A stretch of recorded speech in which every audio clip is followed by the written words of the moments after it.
કે જો 80 મણ મગફળી જોખાય તો ઈશુદાન ગઢવી અને આમ આદમી પાર્ટીનો લાખો કાર્યકર્તાઓ સૈનિકો રસ્તા ઉપર હશે. યાદ રાખે, મગફળી 250 મણ લેવાવી જોઈએ.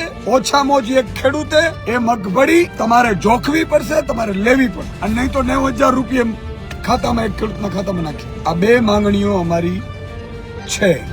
જો એ બે માંગણીઓ નહીં સ્વીકારાય અને ફરીથી 80 જ મણ જો લેવામાં આવી મગફળી, અત્યારે મેં સાંભળ્યું છે અંદાજે પ્રમાણે 66 લાખ મેટ્રિક ટનની આસપાસ મગફળીનું ઉત્પાદન થયું છે. 66 લાખ મગફળીમાંથી 36 લાખ ટન મગફળી લેવાની હોય છે તમારે.